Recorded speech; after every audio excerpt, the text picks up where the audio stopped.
네, 미국 대형 은행들이 퍼스트 리퍼블릭 은행의 백기사로 나섰습니다. 민간 은행의 300억 달러 유동성 지원이라는 전례 없는 구조안이 나왔는데 글로벌 콘텐츠부 조연 기자와 함께 살펴보겠습니다.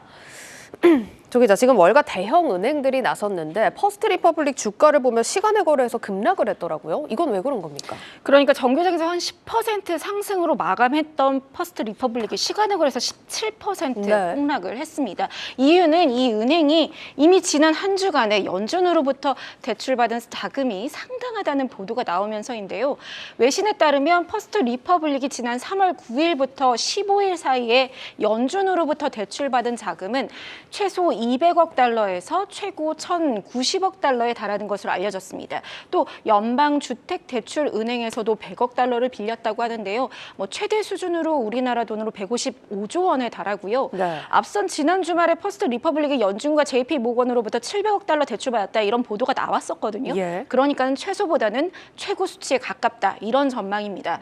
여기다 퍼스트 리퍼블릭이 배당금을 중단한다는 소식도 함께 전해지면서 투자 심리를 위축시켰고 또 주가 폭락 직전 경영진들이 주식을 매도하는 소식이 전해지면서 모러헤저드 논란도 커졌습니다. 네, 이번 퍼스트 리퍼블릭 지원안 좀 자세하게 살펴보도록 하겠습니다. 지금 대형 은행 11곳이 힘을 합친 건데 제이미 다이먼 JP모건 회장이 이 합의를 이끌어냈다고요? 그렇습니다. 퍼스트 리퍼블릭 뱅크는 물론이고 그 앞선 실리콘밸리의 뱅크 은행 이 구제책부터 제이미 다이먼이 적극적인 역할을 했는데요. 먼저 퍼스트 리퍼블릭은 JP모건 체이스와 시티그룹, 뱅크 오브 아메리카, 웰스파고 등 미국 4대 은행이 각각 50억 달러를 각출을 했고요. 그다음에 골드만삭스와 모건 스탠리가 25억 달러, 그리고 5개의 또 은행들이 10억 달러씩 해서 총 300억 달러를 지원하기로 했습니다. 그리고 최소 120일 동안 맡기기로 했고요. 그래서 이 유동성이 위기를 없앨 정도냐 이런 질문들이 나오는데 사실은 이제 M&A 인수라든지 다음 대책을 찾기까지는 좀 충분한 시간이 아닐까, 충분한 시간을 주지 않을까 이렇게 분석이 나오고 있고요. 일단 대형 은행들이 예치 금융을 맡겼으니까 퍼스트 리퍼블릭이 파산하지 않는다 이런 신뢰를 주려는 의도가 우선적이었습니다. 사실 이번에 지역은행들의 위기설이 불거진 이후에 대형은행들로부터 예금이 급격히 이동한 만큼 여력은 충분했던 것으로 보입니다.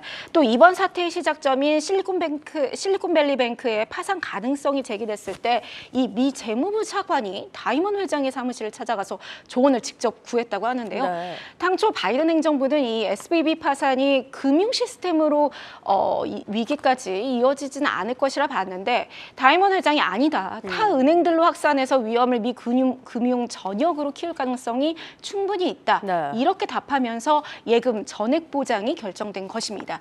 이번 지원을 두고 현지 언론에서는 금융위기를 거듭하지 않으려는 정부와 월가의 합동 구제책이 펼쳐졌다. 이런 평가가 나오고요.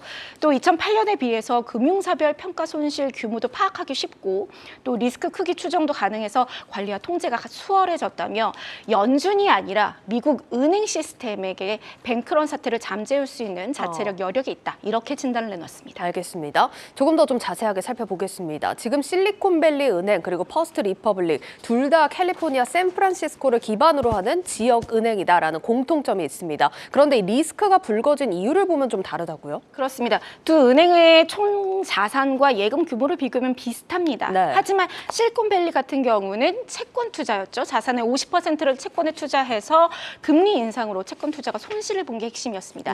하지만 퍼스트 리퍼블릭과 방금 이야기하신 팩웨스트 뱅코프 같은 경우는 주택담보대출이 핵심입니다. 최근 몇 년간의 이 주담대출을 본격적으로 크게 늘리면서 성장한 은행들이기 때문이죠. 특히 퍼스트 리퍼블릭은 마크 저커버그처럼 이 실리콘밸리 대부 고객들이 많아서 고급 주택담보대출 비중이 높고요. 또 팩웨스트 같은 경우는 대출의 3분의 2가 부동산 관련이라고 합니다. 그런데 여기에 이제 연준이 금리 인상 드라이브를 걸면서 부동산 가격은 떨어지고 모기지 금리가 치솟으면서 위기가 부상을 한 한 거죠. 또 위험 지표 중 하나로 시장이 주목하는 것이 기타 포괄 손익누계, 그러니까 AOCI라는 것이 있는데요. 아직 실현되지는 않았지만 미래의 순이익이나 또는 손실로 올 수 있는 자금을 파악하는 지표입니다. 근데 퍼스트 리퍼블릭의 AOCI가 3억 달러가 넘고요.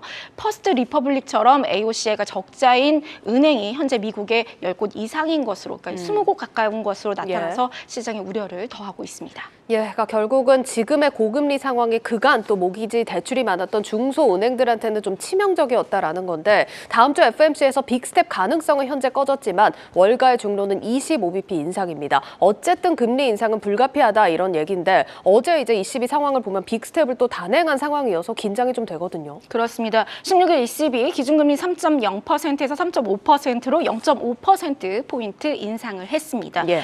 글로벌 금융 리스크가 불거져 있는 상황에서도 불구하고 금리 인상 기조를 유지한 것입니다. 네. 다만 앞으로 금리 인상 여부를 안내하는 포워드 가이던스를 중단하겠다라고 이야기를 했는데요. 라가르드 총재가 기본 시나리오대로라면 추가 인상이 필요하다. 네. 하지만 현 시점에서는 결정하는 것이 불가능하다 이러면서 불확실성을 좀 인정하기도 했습니다. 예. 다음 주 타자는 이제 연준이죠. 그렇죠. 21일과 22일 열리는 3월 FOMC에서 연준이 금리 인상 기조를 이어갈 것이다. 이런 전망이 우세합니다. 파월 의장이 끈적끈적한 인플레와의 싸움, 그리고 또 은행 같은 경우는 별도 지원책으로 투트랙으로 진행을 할 것이라는 전망이 높고요. 예. 다만 올해 안에 연내에 금리 인하를 시작할 가능성이 있다라는 분석들이 제기되고 있습니다. 무엇보다 최근 글로벌 금융시장을 보면 해진 부분을 기우면서 그 옆이 다시 찢어지는 좀 낡은 천 같은 모습입니다. 어디서 또 다른 리스크가 불거질지 모르는 만큼 대비를 탄탄하게 하실 필요가 있겠습니다. 네, 잘 들었습니다. 글로벌 콘텐츠부 조희연 기자였습니다.